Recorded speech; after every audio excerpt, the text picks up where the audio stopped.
요단에서의 이스라엘 백성들이 했던 그 상황을 바라보면서 우리 삶에 적용하기를 원합니다. 구경꾼 신앙에서 떠나가기를 원합니다. 하나님의 은혜 가운데 함께 하시고 이 말씀 성령으로 깨달아질 수 있도록 도우시고 부족한 종의 입술에 기름 부으셔서 하나님 성령으로 증거될 수 있는 귀한 시간 되도록 역사하여 주옵소서. 하나님의 은혜가 함께하는 시간 되도록 역사하실 줄 믿사오며 우리 주 예수 그리스도 이름으로 기도하옵나이다. 아멘. 할렐루야. 네, 여러분들 그 이스라엘 백성들을 우리 잘 알죠? 이스라엘 백성들을 칭할 때 성경에서 주로 세 가지 용어를 사용하고 있습니다. 여러분들 꼭 기억을 하셔야 됩니다. 이스라엘은 어디서 유래된 말인지 아시죠? 야곱의 이름이 이스라엘로 개칭되시고 하나님께서 너는 이스라엘이라 내가 칭하리라 하셔서 이스라엘은 하나님과 겨뤄 이긴 자라는 뜻에서 나온 것이, 거기서 나온 이스라엘 그 야곱의 자손들이 70명을 이뤘고 70명이 애굽으로 가서 노예 생활을 430년 하다가 거기서 나온 백성들을 이스라엘라이트, 소위 말해서 이스라엘라이트 해가지고 이스라엘 백성이라는 칭호가 생겼던 겁니다. 그죠? 우리가 잘 정리를 해두셔야 될 그러한 용어들입니다. 근데 이스라엘 백성들을 그 용어만 쓰지 않고 또 뭐라고 하냐면 유대인, 유대 백성이라고 얘기합니다. 그렇죠? 유대인이라는 말은 어디서 나온 말입니까?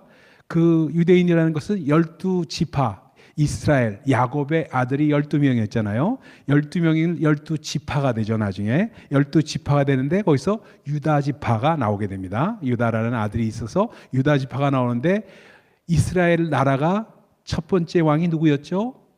우리가 성경 공부하는 마음으로 조금 좀 정리를 해보면은 이스라엘 첫 번째 왕이 사울 왕이었죠. 사울 왕이 됐다가 두 번째 왕이 다윗이 됐잖아요.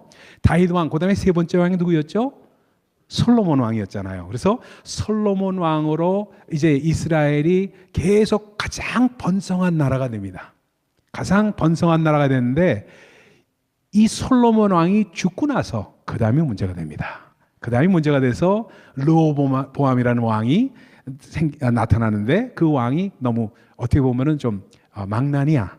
그러다 보니까 거기에 반대하는 사람들이 생기고 여로보암과 그 르호보암이 갈라지게 되고 여로보암이 어디로 가요? 저 위로 가가지고 어떻게 해요? 북왕국을 만들고 그리고 르호보암은 남왕국을 만들어서 그리고 결국 이스라엘이 북왕국과 남왕국으로 갈라지는 역사가 있게 됩니다. 그래서 남왕국에 있던 사람들은 어떤 사람들이었어요? 유다지파와 베냐민 지파가 있게 되고 나머지 10지파는 북왕국으로 가게 됩니다. 간단하게 이런 것들은 상식으로 우리가 알아두면 좋습니다. 그렇죠? 나쁜 거 아니죠? 네. 그래서 그 유다 지파에서 나온 사람, 그 다음에 베냐민은 유다에 흡수돼 가지고 남왕국 출신의 사람들이 결국은 유다 백성이라고 해서 유대 민족이라고 이야기하는 말이 거기서 유래가 되는 겁니다. 아시겠죠? 근데 더 이제 성경 공부할 때 더 자세하게 들어가서 우리가 이야기하도록 하고요. 한 가지 명칭이 또 있습니다. 그거는 바로 히브리 백성이라는 명칭입니다. 그렇죠? 히브리 민족 이런 말이 나오죠. 그래서 이스라엘과 유대와 히브리족은 어떤 관계가 있고 어떤 차이가 있는지를 조금 알아두는 게 정리할 때 우리가 이해하기가 쉽기 때문에 이 말씀을 드리는 겁니다. 히브리 민족이라는 히브리라는 말은 어디서 가장 먼저 쓰느냐면 창세기 14장에 아브라함이 거기 아모리 족속들과 어울려 살 때 그때 아모리 족속들하고 이게 구분하기 위해서 히브리인이라는 말을 쓰면서 아브라함 그 후손들을 이야기하면서 유래가 되었습니다. 근데 원래 학자들 간에 좀 견해는 조금 다를 수 있지만 이 히브리라는 말은 어디서 나왔냐면 핫비르라는 데서 나왔습니다. 따라합시다. 핫비르. 다시 한번 이거 너무 중요한 것들이기 때문에 알아두는 게 좋아요. 핫비르. 이 핫비르라는 말은 무슨 뜻이냐면 원래 그 강을 건넌 사람들이란 뜻입니다. 강을 건넌 사람들이란 뜻이에요. 그래서 강을 건넌 민족들이란 말에서 나온 말이 유래된 말이 히브리 족속이란 뜻입니다. 그렇죠? 그러면서 이 핫비르라는 말은 또 하나 어떤 의미가 있느냐면 거짓대들 이런 뜻이 있습니다. 조금 아이러니하죠. 그래서 거짓대들 이런 뜻입니다. 그래서 요즘에 refugee, 소위 이런 말이 있죠. 그래서 이렇게 피난민들, 이게 한 사람들이, 영어로는 sojourner, 이렇게 하는 표현들이 다 핫비르에서 유래된 표현이라고 해도 과언이 아닙니다. 왜냐하면은 강을 건너서 타향살이를 하다 보니까 그 사람들이 마치 거기에 살던 사람들이 볼 때는 거짓대들 같이 보였다. 그래서 핫비르란 말이 거기서 유래되어 있습니다. 여기서 나온 말이 히브리입니다. 그러다 보니까 거기서 중요한 그 소위 심볼리즘, 아주 상징적인 뜻 가운데 하나 꼭 우리가 캐치해야 될 게 뭐냐면 강을 건넌 자들이라는 뜻입니다. 그러니까 히브리인은 강을 건넌 자들입니다. 그러다 보니까 아브라함이 정말 하나님께서 지시하신 땅으로 가다 보니까 어떤 강을 건넜죠? 유브라데 강을 건넜습니다. 유브라데 강을 건너서 쭉 갈대아 우르를 지나서 유브라데 강을 건너서 쭉 가나안 땅으로 흘러들어온 민족이었습니다. 그러다 보니까 430년 동안 고센 지방에서 애굽에서 종살이를 하다가 그 후에 출애굽을 하면서 뭘 건넜어요? 이번에는요, 홍해를 건너게 됩니다. 그래서 계속 강을 건넌, 홍해는 바다지만 강을 건넌 민족의 그 의미가 되새겨졌습니다. 그 다음에 이제 하나님께서 젖과 꿀이 흐르는 땅으로 가라고 했던 이 가나안으로 가는 마지막 그 강이 어디였냐 하면은 어디예요? 요단강이었습니다. 그래서 요단강을 건넌 백성들이라는 의미에서 다시 한번 이 의미는 reinforce, 다시 한번 강조되는 의미로 강을 건넌 민족이라는 뜻이 우리에게 다가오고 있는 그러한 개념입니다. 아멘? 그러니까 강을 건너다 보니까 어떤 가운데 있느냐면 이 사람들은 용기가 없는 사람들은 강을 건너질 못합니다. 옛날에 여러분들 6.25 사변 났을 때 우리 6.25 사변을 경험하신 분들은 연세 드신 분들 외에는 없잖아요. 근데 저도 6.25 사변 휴전해서 태어났기 때문에, 휴전 때 태어났기 때문에 6.25 사변을 직접적으로 경험한 세대는 못 됩니다만, 그러나 항상 말씀을 들었습니다. 우리 아버님, 어머님 그때 나룻배를 건너오고 또 헤엄쳐서 건넌 사람들, 이런 사람들 얘기를 참 많이 들었습니다.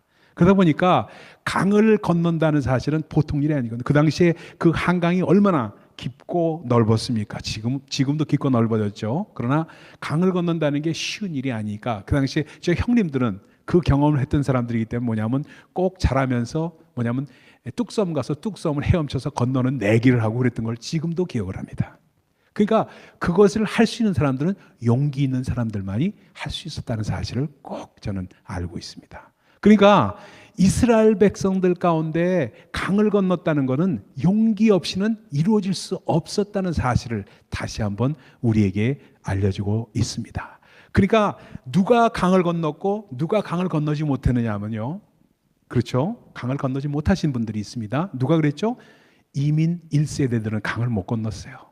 출애굽해서 1세대들은 다 죽고 1세대 중에서 누가 남았어요? 여호수아와 갈렙만 남고 전부 죽고 40년 동안에, 그리고 거기서 태어난 2세대들만 용기 백배해서 요단을 건넜던 것을 우리는 알 수가 있습니다. 그럼 우리가 살펴봐야 될 게 있어요.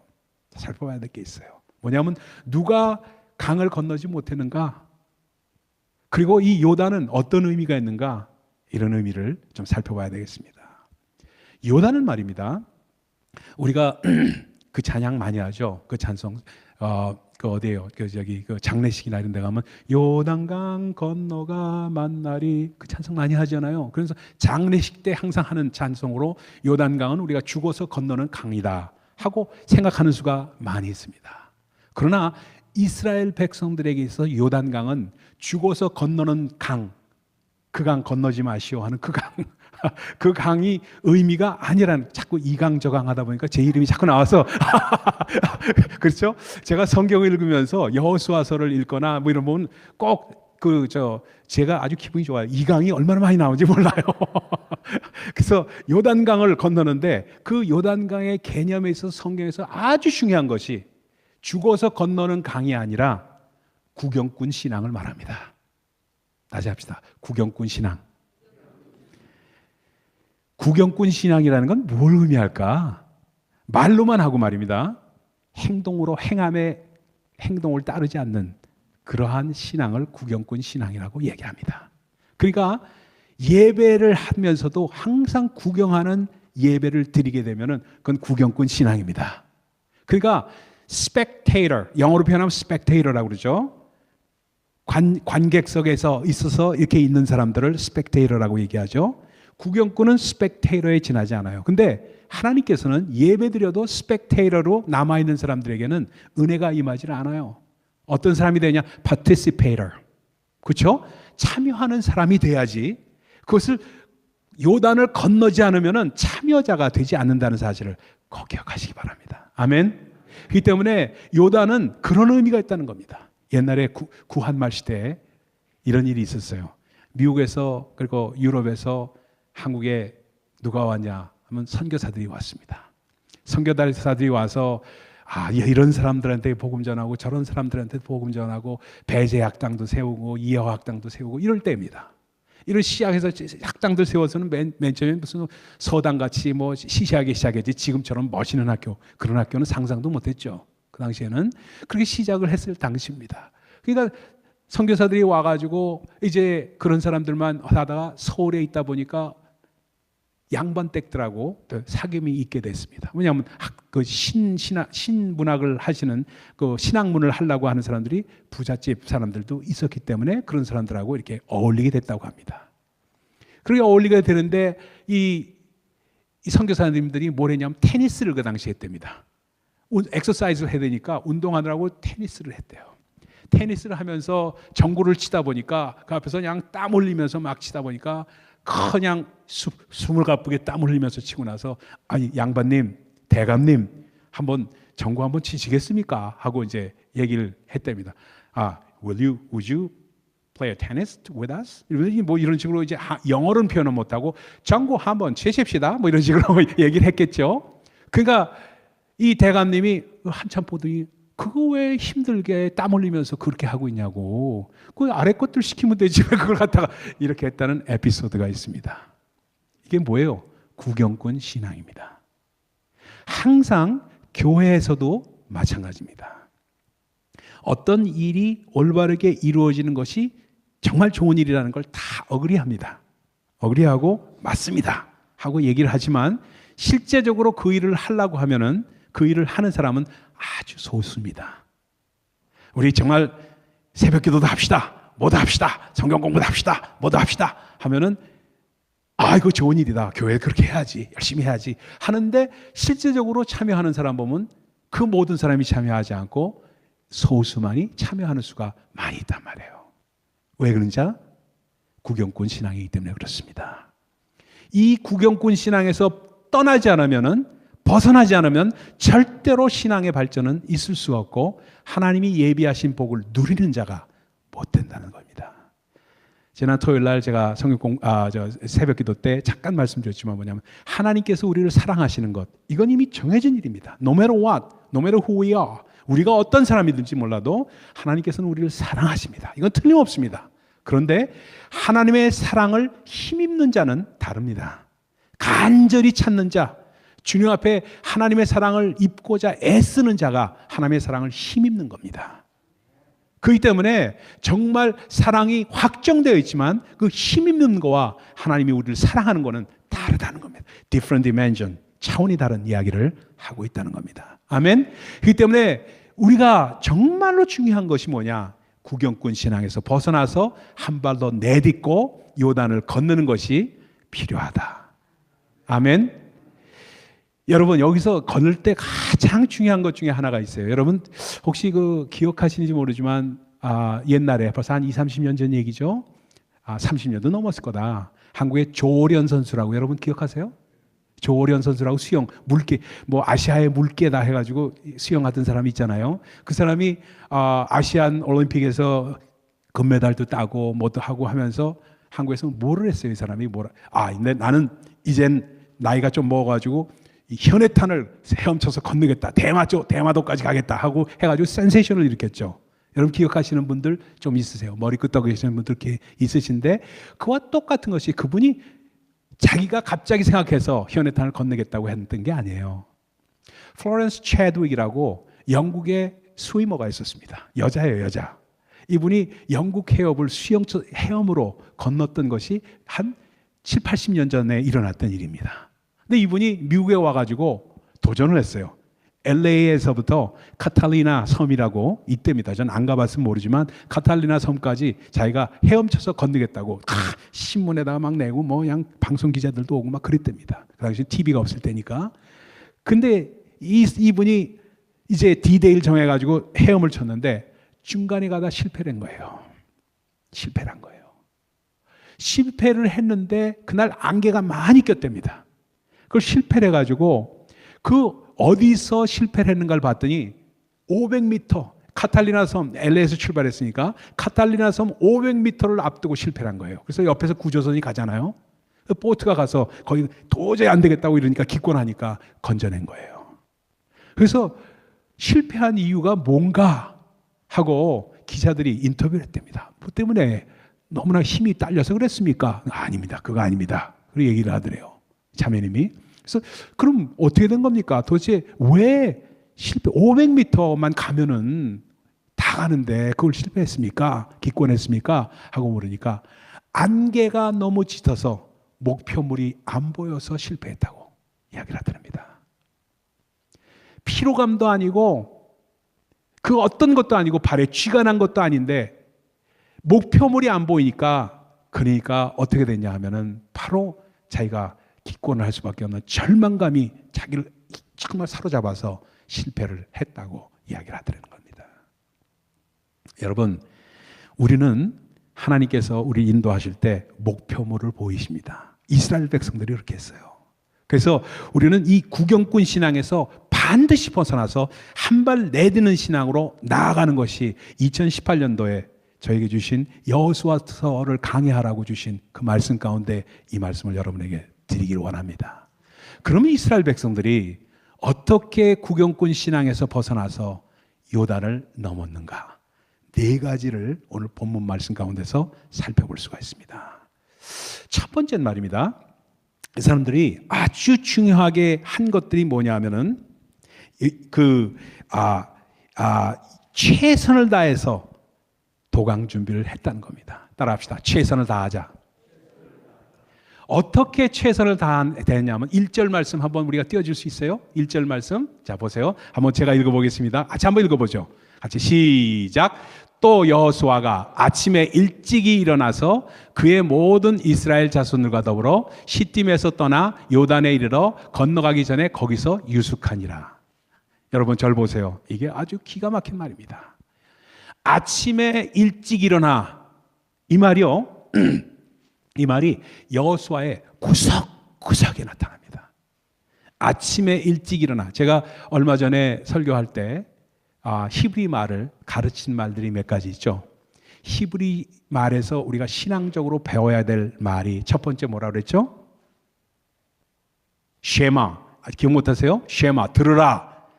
신명기 6장에 있는 말씀 쉐마라는 말이 굉장히 중요하다고 그랬죠. 항상 듣는 신앙이라고 그랬죠. 그래서 따라합시다. 쉐마.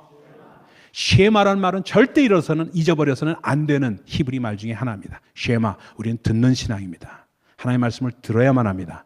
그 다음에 두 번째로 여러분에게 알려준 말이 있어요. 그게 뭐였죠? 야다. 그것도 좋은 말씀입니다. 그것도 알아야 되는 거니까 알다는 뜻입니다. 그 다음에 샬 알려드렸죠. 샬 따라합시다. 시작. 샬. 다시 한번 샬. 이건 문의하다라는 뜻이었다고 말씀드렸죠. 꼭 하나님께 내 사정을 아랠 때 하나님의 뜻이 무엇입니까 하면서 문의하는 신앙을 가져야 된다고 말씀드렸잖아요. 근데 오늘 세 번째 단어를 여러분에게 알려드리길 원합니다. 쉐마와 샬 다음에는 세 번째 히브리 단어를 꼭 알아야 되는 이 단어는 샤캄입니다. 따라합시다. 샤캄. 다시 한번 샤캄. 샬과 샤캄은 어근이 같아요. 하나님 앞에 문의하는데 샤캄 하면서 문의하라. 샤캄이라는 말이 아침에 일찍 일어나다는 뜻입니다. 그러니까 이 아침에 일찍 일어나는 샤캄이 하나님께서 너무나도 기뻐하셨기 때문에 그래서 한국 교회에서 새벽 제단을 시작한 거예요. 여러분, 새벽에 새벽 제단을 쌓는 것이 얼마나 중요한지 몰라요. 여러분, 우리는 토요일만 새벽 제단을 쌓고 있죠. 근데 앞으로 제가 이제 내년이 될지, 내년이면 저도 뉴저지 교회 근처로 이사 올 예정을 마음 가운데 하고 있어요. 그래서 정말 지금 저희 집사람이 지금 아파서 아직까지 완전 회복이 안 돼서 병원 문제 이런 문제가 있기 때문에 아직 스테튼 살고 있지만 그 문제가 조금 더 낫게 되면은 교회 근처로 오고자 하는 마음이 전 큽니다. 왜? 새벽 제단을 쌓기 위해서. 새벽 제단을 쌓는 그 축복이라는 것은 지금 그렇다면 우리가 토요일 새벽이라도 반드시 쌓아야 되는 이유가 거기 있다는 겁니다. 그래서 새벽 제단을 샤캄이라는 말을 넣어서 얼마나 하나님께서 강조를 하셨는지 몰라요. 아침에 일찍 일어나서 하나님께 문의한 거예요. 샬한 거예요. 샤캄 앤 샬. 이게 정말 이스라엘 백성들이 했던 신앙의 형태 중에 하나라는 겁니다. 그렇기 때문에 참 아침에 일찍 일어나서 하나님의 뜻을 문의하는 것, 이것이 정말 새벽 제단에 쌓으면서 우리가 하는 일들이거든요. 이것을 위해서 여러분을 돕기 위해서 우리가 어떻게 교회에서 해야 되겠느냐 하는 것을 저는 생각하고 있어요. 만약 6시가 나쁘면 7시 하든가, 아니면 6시가 나쁘면 5시 반에 하든가, 이 시간을 조정하더라도 여러분이 나올 수 있는 시간을 만들어서라도 여러분이 많이 나와서 샤캄하고 샤할할 수 있는 일을 해야 된다는 겁니다. 제가 그 새벽 제단에 그 간증이 많죠. 새벽제단이 저희 지난번에 제가 섬기던 교회 가서 새벽제단을 하려다 보니까 사람들이 새벽기도를 나오질 않아요. 저는 뭐 가까우니까, 집에서 가까우니까 새벽제단을 매일 쌓았는데, 저하고 뭐 집사람하고 몇 사람만 나오지 뭐 안 나오는 거예요. 이래서는 안 되겠다 싶어서 어떻게 했냐면, 여러분, 우리가 하나님의 이 말씀을 보니까 샤캄의 신앙과 샤알의 신앙을 지키기 위해서는 새벽 제단을 쌓아야 되는데, 우리 교회 근처로 이사 옵시다 했습니다. 교회 근처로 이사 옵시다. 멀리 사시는 분들, 여러분들 지금 현재 상황 때문에 못 나오신 거 제가 이해합니다. 그러나 앞으로 이사 오셔서 근처에 사시면서 새벽 제단을 쌓고 정말 아침 일찍 일어나서 주님과의 대화를 할 수 있는 사람들이 되십시다 해가지고, 그것이 처음에는 에이 목사님 또 지나치게 그러시네 하고 농담식으로 받았어요. 근데 그것이 한 번 얘기하고 두 번 얘기하고 세 번 얘기하고 제가 시리어스하다는 사실을 알더니 사람들이 한 가정 두 가정 이사 오기 시작했어요. 그래서 저희 교회가 플레인뷰 롱아일랜드에 있었는데 갑자기 집값이 오르기 시작했습니다. 왜? 우리 교인들 때문에. 나중에는 복덕방에 있는 사람들이 와가지고 고맙다고, 갑자기 이 교회 교인들이 이렇게 해서, 나중에는 얼마나 새벽 기도에 많이 나왔는지 말할 수가 없어요. 그 중에 상황 가운데 이랬어요. 아침에 새벽에 나와서 부르짖으라.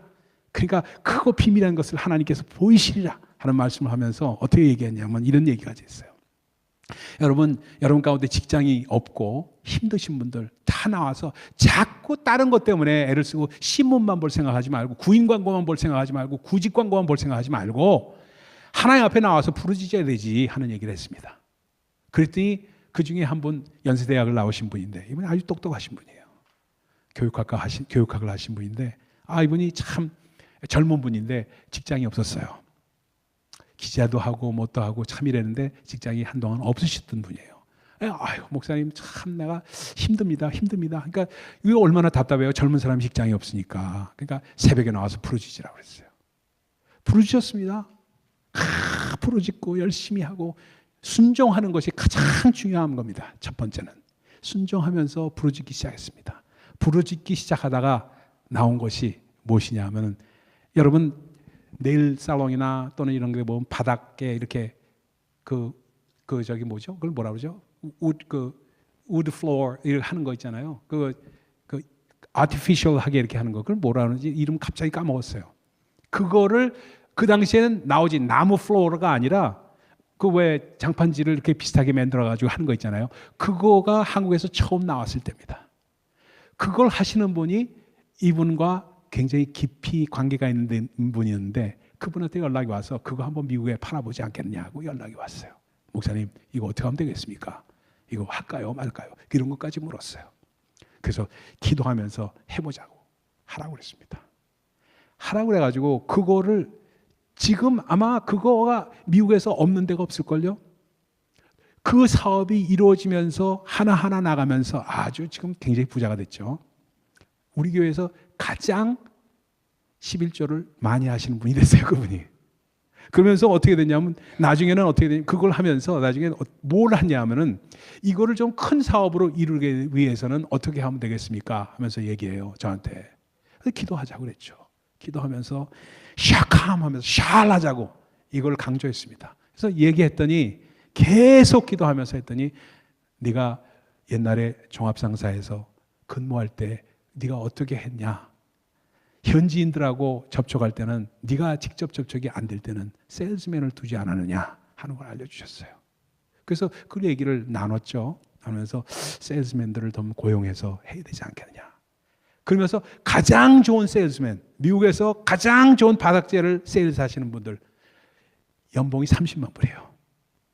30만 불을 주고 이 사람을 고용해야 되겠냐. 얼마나 두렵겠어요. 그 사람 입장에서는 자기도 그렇게 벌지를 못하는데 30만 불을 그 사람 주면서 하는 게 쉽겠어요? 근데 기도하면서 해보자고 그랬죠. 하나하나 과정마다 같이 걸었습니다.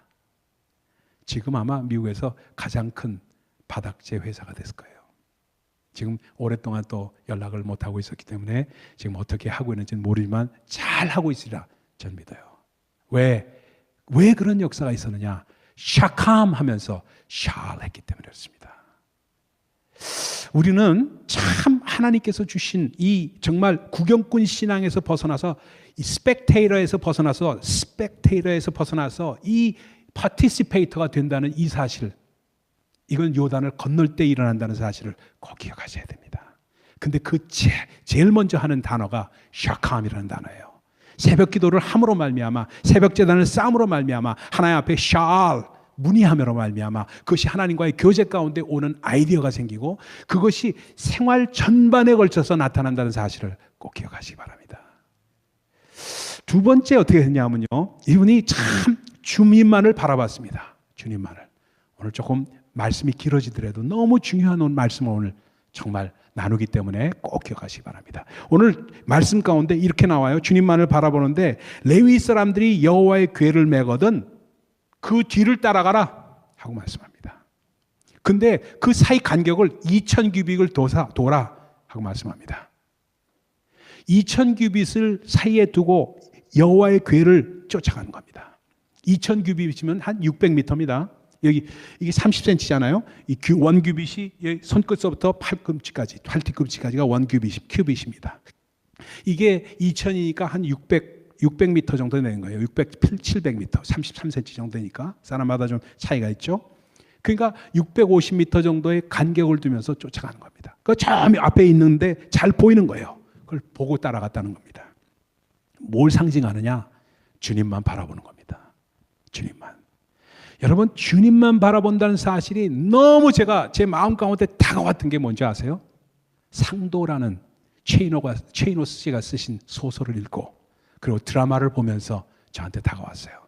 제가 한국 드라마 중에서 가장 좋아하는 드라마가 뭔지 아세요? 허준. 옛날 드라마죠. 허준. 두 번째는 상도입니다. 허준과 상도. 이거는 목회자 세미나를 할 필요가 없다. 이것만 보면서 목회자가 되라 하고 저는 여러 번 얘기했던 사람이에요. 그래서 허준과 지금도 허준은요. 제가 원 세트를 샀어요. 중국에 가서. 중국에서 그 더빙해가지고 나온 것도 있는데 원 세트를 집에다 사놓고 가끔 봅니다. 허준을. 그리고 이 상도는 그 나온 걸 못 샀기 때문에 못 샀지만 상도와 허준만큼은 정말로 제가 바이블 그 다음에 소중하게 생각하는 것 중에 하나입니다. 근데 그 중에 에피소드에 이런 일이 나와요. 상도가요. 이 임상옥이라는 상인이, 여러분들 드라마 얘기해서 거룩하지 못하니까 죄송합니다. 저 거룩하지 못한 얘기 조금 합시다. 이 임상옥이라는 사람이 이 한국의 인삼, 홍삼을 가지고 중국 가서 팔라고 합니다.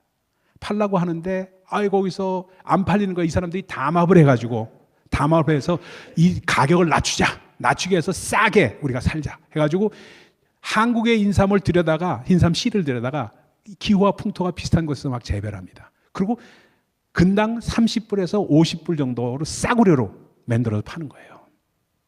30냥에서 50냥이죠. 그 당시에 냥이었으니까 30냥에서 50냥에 파는 거예요. 그러면서 그 한국의 홍삼은 110냥, 120냥 이 정도 되는데 이거 너무나 터무니없게 차이가 있으니까 그러니까 가격을 낮추게끔 하기 위해서 담합을 합니다. 상인들이. 그러니까 한국에 갔던 뭐 송상 무슨 이런 사람들이 그걸 어떻게 할 수가 없다 해서 65냥에 팔아버리고 맙니다. 65냥에. 그걸 산 것이 누구냐? 임상옥 씨가 산 거예요. 임상옥 씨가 사서 자기가 갖고 있던 5,000근, 그 다음에 그 사람들이 판 것 8,000근에서 13,000근이나 있어요. 13,000근. 근데 이 중국 상인들이 안 사겠다고 하니까, 조금 있으면 양영희 씨가 폐쇄하니까 큰일 났다는 마지막 날이 다가옵니다. 고민하다가 임상옥 씨가 한 게 뭔지 아세요? 옛날 자기 스승이 자기에게 파우치를 줬던 것을 열어봅니다. 네가 인생에서 가장 어려울 때 이 파우치를 열어라. 순서대로 열어라. 하는 준 파우치가 있어요. 그걸 열어요. 여러분은 오래전에 보셨기 때문에 다 잊어버렸을 거예요. 파우치를 열었는데 탁 열면서 딱 보니까 거기 한문으로 써 있는데 죽을 사자가 써 있어요. 죽어라 이거예요. 죽어라. 이게 뭐지? 이게 무슨 뜻이지? 밤새도록 이 죽을 사자를 갖고 고민을 합니다. 내가 죽어야 된다는 말인가? 고민을 하다가 결심을 딱 한 거예요. 샤캄과 때는 여러분 여기서 아주 중요한 게 어떤 중대한 결정을 내려야 할 땐 처리하는 겁니다. 처리하는 거예요. 여러분 삶 가운데 아주 중요한 결정을 할 때, 그리고 내가 내 딸의, 내 아들의 배우자감을, 이 사람을 정말 내가 오케이를 해야 되겠느냐, 받아들여야 되겠느냐 할 때 처리 한번 하셔야 돼요. 그럴 때는요. 중요한 결정을 할 때는 반드시 처리해야 되고요. 그리고 반드시 샤캄 아침에 일찍 일어나서 정말 하나님 앞에 문의하는 것, 샤알하는 것이 너무나도 중요한 신앙의 근간이 되어야 됩니다. 이 사람이 그걸 보고 밤을 새는 거예요. 밤을 새다가 마음에 딱 결정을 하고 그 다음날 뭐예요? 인삼을 다 내놓고 장작불을 피게 하고 거기다 불사르잖아요. 불에다 던져버려요. 그러니까 그냥 상인들이 깜짝 놀라서 와가지고 당신이 얘기하는 160냥 근에다가 양에다가 하겠다고, 그러지 말라고 막 해가지고 결국 200냥에 팝니다. 200냥에. 근당 200냥에. 왜 그러냐면 너희들 이렇게 담 앞에서 야비하게 굴었기 때문에 내가 태운 이것까지 너희들이 변상해야 된다. 아주 당차게 나갑니다. 그러면서 200냥의 나머지를 다 팝니다. 그래서 거부가 되는 장면을 그리고 있어요. 여러분 이와 같습니다. 저는 그 장면을 보면서 너무 마음 가운데 정말 감동을 받은 게, 하나님께 문의했을 때 하나님께서 하나님의 말씀으로 죽을 사자, 죽으려 하면은 살 것이고 살려고 하면은 죽을 것이다 하는 말씀으로 우리에게 다가올 수 있어요. 이 말씀을 받고 이 말씀 가운데 우리가 정말 주님 앞에 그 말씀대로 요단을 건너는 것이 얼마나 중요하다는 사실을 기억하시기 바랍니다.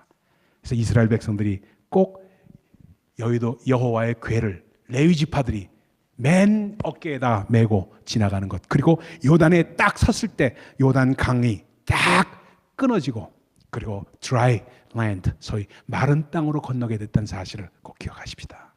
자, 세 번째입니다. 시간이 정말 많이 가기 때문에 빨리빨리 합니다. 그 다음에 아주 중요한 것이 또 하나 있습니다.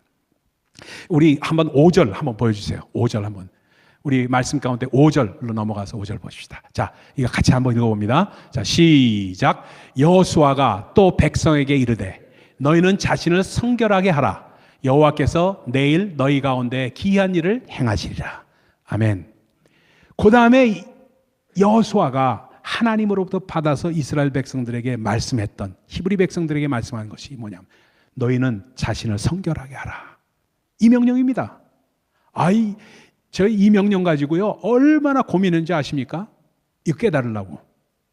저도 이걸 못 깨달아겠어요. 왜 갑자기 얼토당토하게 요단을 건너는데 자신을 성결하게 하라고 했을까?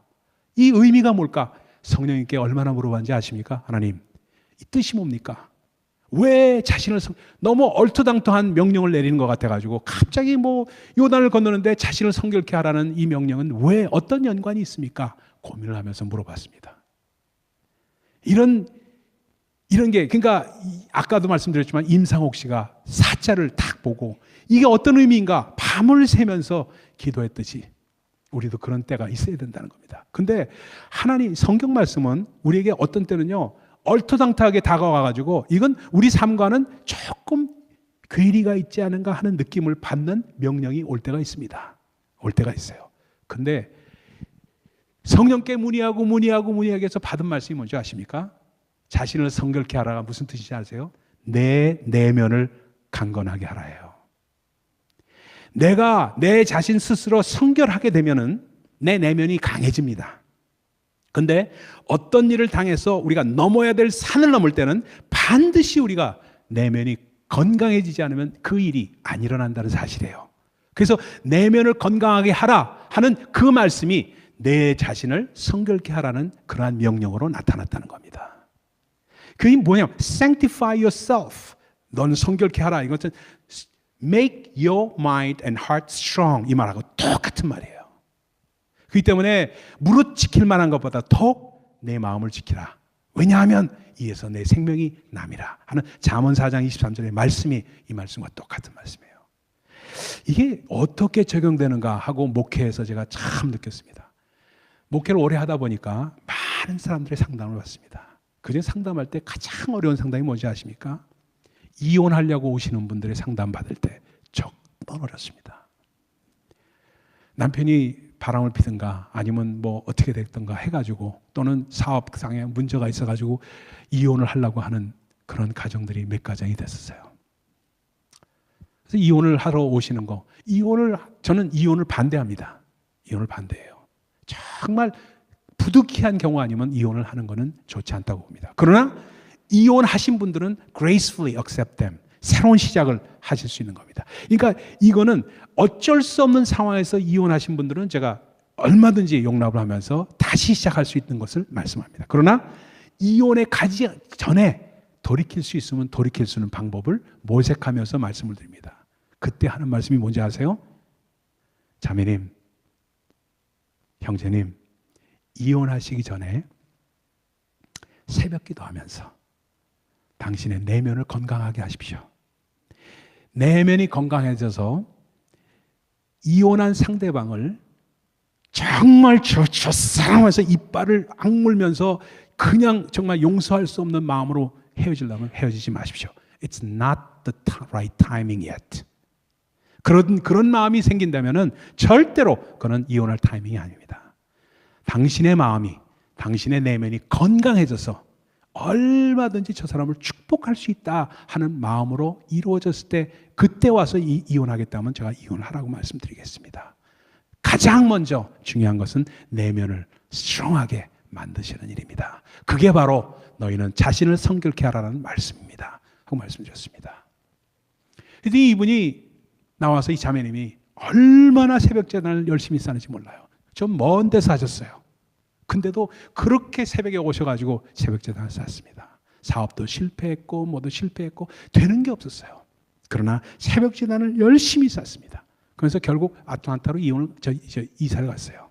아틀란타 그 가정이 아틀란타로 이사. 그 당시 한동안 아틀란타로 막 이사 가는 게 붐일 때가 있었습니다. 그래서 아틀란타로 이사를 갔어요.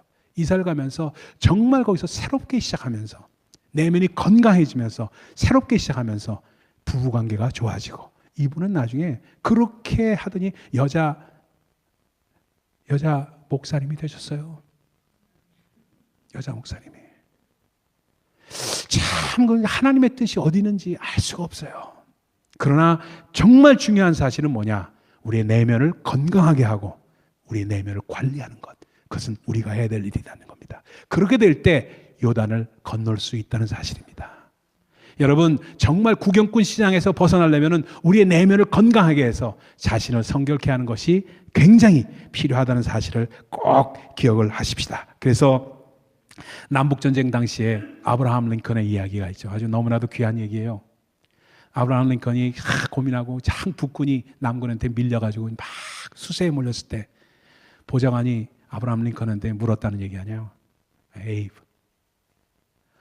who do you think God is on side? Is God on our side? 하나님이 우리 편이실까? 하고 물었다는 거 아니에요. I'm not sure whether God is on our side. Nowadays we are just keep on being defeated. 이게 왜 이런지 모르겠다 하면서 그 질문한 거예요. 그때 아브라함 링컨이 대답한 게 뭐예요? 아주 명언으로 대답하면서 그 지금까지 우리에게 남아있는 이야기 아니에요. I'm not interested in knowing whether God is on our side or their side. I'm not interested in knowing that. I'm interested in knowing whether we are on God's side or not. 하나님이 우리 편인지 아니면 우리 적군 편인지 그것을 아는 거에 난 관심이 없어요. 단지 내 관심은 우리가 하나님 사이드에 있는지, 진정으로 하나님 편에 서 있는지, 그게 관심이 있습니다 하고 대답했던 게 지금도 나와 있잖아요. 그렇습니다, 여러분. 정말 우리가 주 안에서 주님의 방법으로 뚫을 수 있어야 돼요. 자꾸 주님의 방법이 안 나온다고 생각하니까 컴프로마이즈하고 자꾸 기법을 합니다. 이게 요단을 못 건너는 허들, 이 장애물이 된다는 사실을 꼭 기억하십시다. 그래서 하나의 방법으로 뚫겠다, 하나의 방법으로 나아가겠다 하는 마음이 정말 우리 가운데 넘쳐나서, 그래서 정말 주 안에서 그 일을 이루는 사람이 될 때 내면을 건강하게 하는 것이 얼마나 중요한지 몰라요. 그러면서 마지막으로 드디어 요단의 발을 내밉니다. 레위 지파가 여호와의 궤를 메고 들어가서 요단강 중간에 딱 섰을 때 강물이 스탑했다고 그러잖아요. 그래서 드라이랜드가 나타난 거예요. 마른 땅이. 그래서 재미있는 얘기하죠. 진 땅 장화, 마른 땅 운동화. 뭐 이런 여러분 들어보셨는지 몰라. 그런 좀 옛날 조크예요. 그래서 진 땅 장화, 마른 땅 운동화. 그래서 중국말 하냐 그러면 진 땅 장화, 마른 빵 운동화 뭐 이러면서 하는 그런 조크도 있습니다만 뭐 웃기지도 않는 모양이 하여튼 그렇지만 정말 마른 땅을 건넜던 그들의 모습을 바라보는 겁니다. 물이 넘실대고 있지만 정말 그들이 궤를 맨 자가 발의 요단을 정말 들었을 때 그들은 하나님의 문제, 이 문제 해결해 주세요. 해결해 주시면 내가 믿겠습니다. 이게 아니라는 겁니다. It's not the way it is. It's that 내가 믿습니다. 하나님의 영광을 보고 싶습니다. 이게 right way of praying. 그렇죠? 하나님, 아직까지 내가 아무것도 안 보이지만 하나님의 방법으로 나아가겠습니다. 그러면 하나님의 영광을 보여주세요. 이게 나와야지. 하나님을 나에게 하나님의 영광을 보여주세요. 그러면 내가 하나님 믿겠습니다. 이건 아니라는 겁니다. 믿음의 방법이. 그렇죠? 그래서 아직 물이 넘실을 거릴 때 그 발을 딛는 사람이 돼야지 주 안에서 믿음의 사람이라고 얘기하잖아요. 그렇죠? 환경을 이기는 사람이 돼야지. 그래서 이 세상이 그들을 보고 정말 이 세상이 감당할 수 없는 사람이라는 그러한 칭호를 받는 사람이 믿음의 사람입니다. 아멘.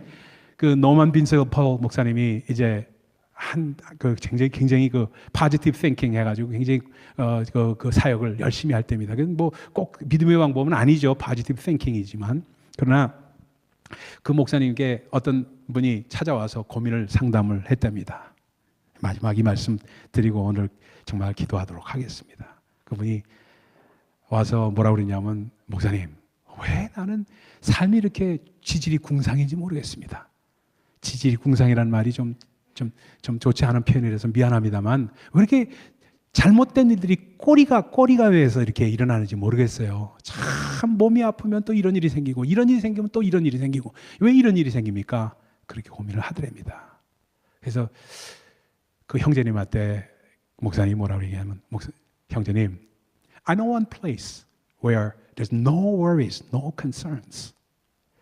내가 한 군데 정말 근심도 없고 걱정도 없는 있는 곳이 한 군데 내가 알고 있습니다. 그러니까 이 사람이 그게 어디예요? 내가 그걸로 이사 가고 싶습니다 하고 얘기했다는 거 아니에요? 그래서 here's a map.